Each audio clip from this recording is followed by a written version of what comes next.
This corn has just come on great, really strong. I mean, just to give you an idea how tall it is, I'm 6'3". I can't even reach the top of this corn.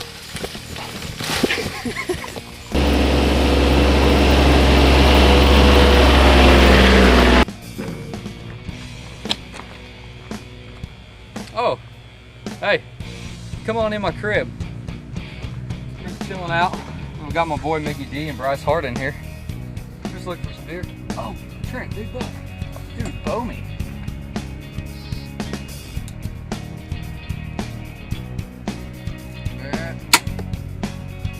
Yeah, big buck down, just like that.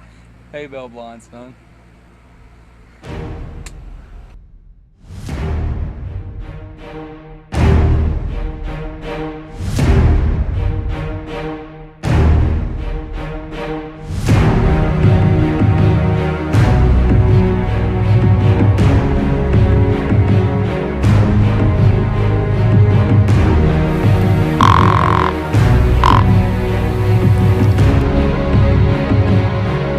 Tough right now. I think evening hunts are the way to go.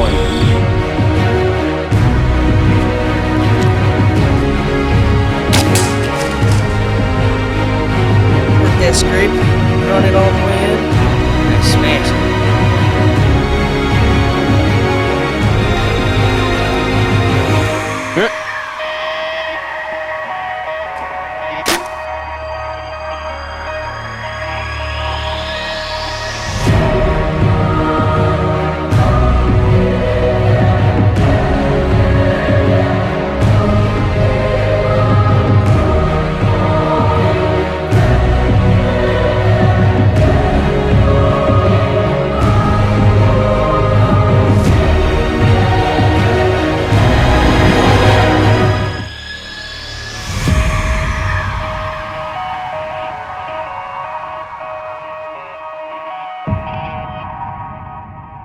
Hi, I'm Brian Madison with DeerHunterFan.com TV.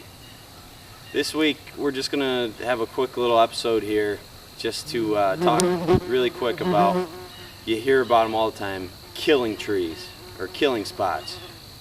It's not necessarily a place where you hunt every day. It's a spot that is the ideal spot to kill the buck you're after, but something's preventing you from hunting there every day, so you have to wait till the conditions are perfect to get in there. An example is you're hunting a tree because the wind is right on the corner of a field, and you really rather be in the other corner of the field because that's where you see the bucks. You see them in there.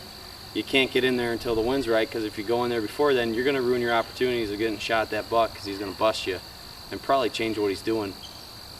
Or, for example, maybe it's a field with no trees suitable for a tree stand. So you can't get a tree stand in there. You have to go in there, make a ground blind, and sneak in there maybe hours before dark or hours before light, either way, to get a shot at this buck. And you know, I bring it up because I have a spot like that this year I'm going to try to hunt. It's a spot that is a sanctuary on our property. We just totally stay out of it. We don't go in there. I probably go through there once every year or two, and it's every time I do, it is just covered with rubs on trees this big around, scrapes. We know it's a bedding area, so we've hunted the fringes of it before, but we just don't go in there.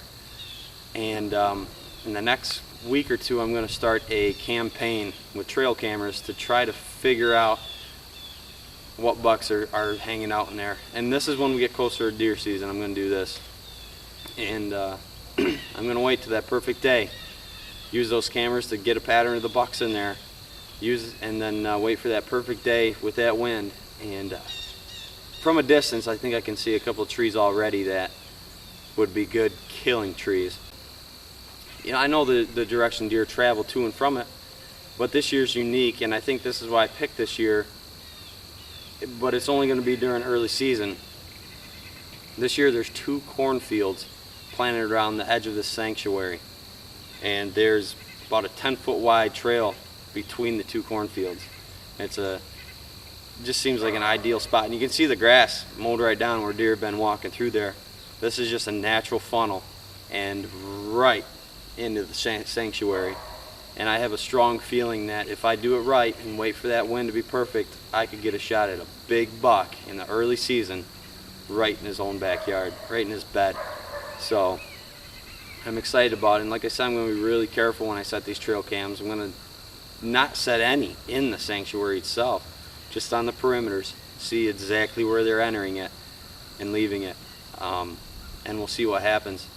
And when we talk about a killing tree, you know, you're like, well, how do I know if I have one?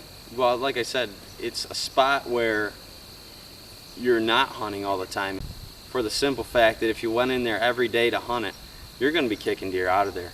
I mean, this is the spot. This is the perfect spot. When you dream up a deer hunt for a big buck, this is where you would kill it. Whether it's because you've been, like I said, you could be hunting a tree a couple hundred yards away, have a good view of this area, and you see the bucks in there, but you know the wind's wrong.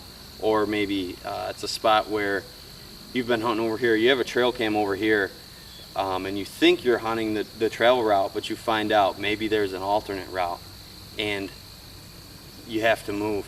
Or maybe it's simply you have a great spot from the road where you can spot for deer and you see them over in this area all the time, but there's just no access that's going to get you there without scaring these deer. You have to wait for the perfect time, or you have to put in the extra effort. Maybe you're going to have to walk 400 or 500 yards extra to get into this tree without scaring these deer out of there. Or maybe, for example, there's a road and then a field, and then where you need to be, you can't hunt that in the mornings because there's no way to get there without scaring everything away. That's what we mean by a killing tree. It's the ideal spot, but it's not always huntable, and you have to wait for it to be huntable. And this area that I'm talking about, where I'm going to try to hunt, is not always huntable. In fact, that wind a lot of times will blow directly from where I plan on having a stand right down that funnel area that I was talking about between the corn. So I'm going to have to wait for that perfect wind. I'm not going to be able to hunt there every day. I'd love to, and a lot of people might think, well, hey, I'm going to hunt there every day, and then when the day's perfect, I might get lucky. If not, when the day's not perfect, I might get lucky as well. I'm not going to just sit at home and not hunt. And I don't expect you to. But if you're a hunter with limited land and the wind's wrong on a day, maybe you only have 4 or 5 acres. What do? Sit at home? I don't know. I can't tell you to do that. But when the situation presents itself for you to have alternate hunting spots, take advantage of it. And don't overpressure one, and don't push one in the wrong conditions, and you'll see more, and you'll get more shots at big bucks too. Last year with Travis, this is a great example. He shot a very nice 10-point with his bow. He had encounters with 2 bucks the days before that. An area where the wind usually blows up through these woods in a certain direction, and that whole week we got a huge cold front. It was snowing, really cold out, and then rain came in right at the tail end of it. Wind was blowing the opposite direction. All of a sudden, his spot where it was dead, no deer movement, just erupted with deer movement coming from this other direction. You know, this ideal spot for a hunt all of a sudden was accessible, and he was in there, and he seen bucks, and he got a shot at 2, and he put 1 on the ground, all in 3 days. He drew his bow back all 3 days and killed his buck on the 3rd day. All 3 different bucks, 3 different days right in a row. Saturday, Sunday, Monday. That's what we mean by killing spot. It's the spot where you know the buck's going to be there. You just got to time it right, and you got to be careful getting in and out. And this kind of adds on to that story. This year, Travis put in some extra corn food plots. Obviously, corn is a huge late season attractant for deer. In the early season, they'll still eat it. Don't get me wrong, deer will go to corn in the early season, but they're higher base protein foods this time of year for deer than corn. Corn is obviously the higher protein later on in the year because everything else is gone. So we're going to do a quick little talk about Travis's cornfield. We're going to show you Dylan Knopp and Griffin Knopp's ground blind out in Kansas, and some just cool trail cam pics and footage that we've gotten over the last couple weeks.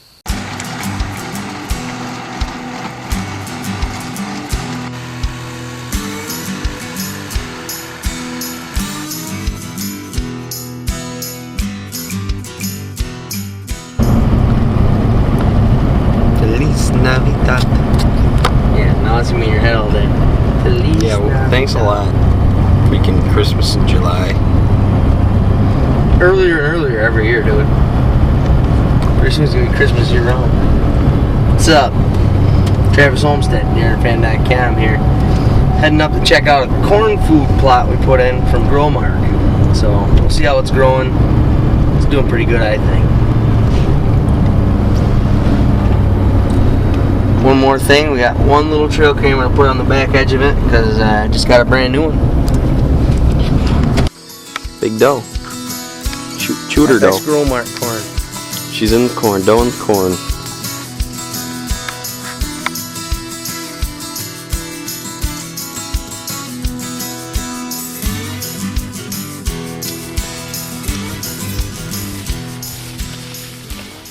Hi, how you doing?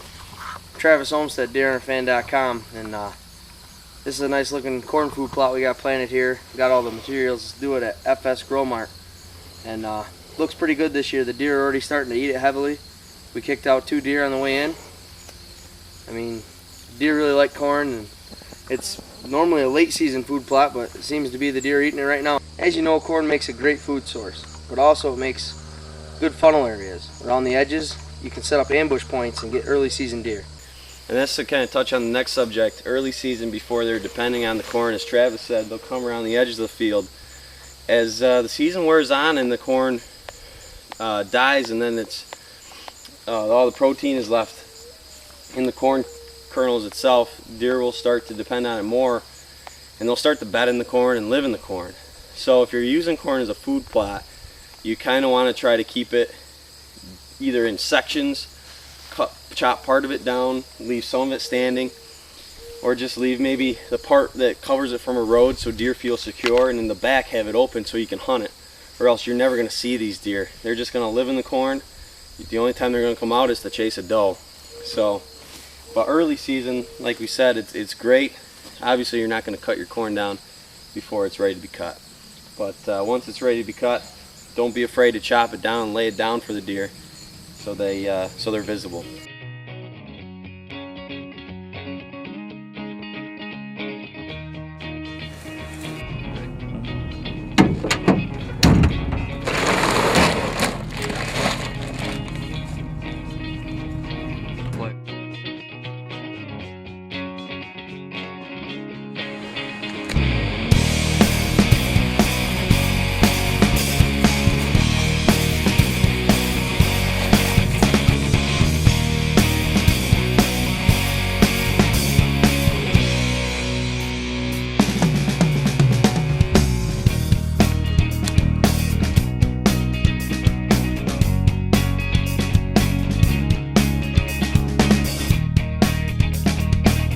Well, here we are. It's late July.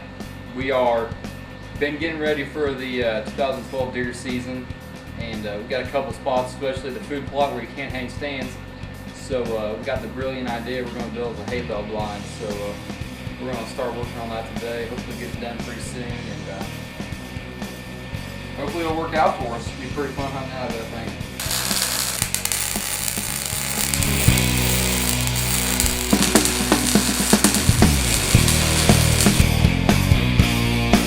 Well, we got all the walls up and welded and everything. Now it's time to build the frames on each end and keep it coming. Looking good.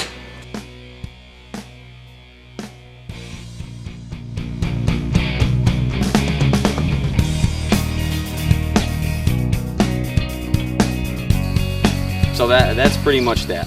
When you hear the term a killing tree or a killing spot, that's what it means. It's your ideal spot where you're going to kill your buck. You just got to time it right.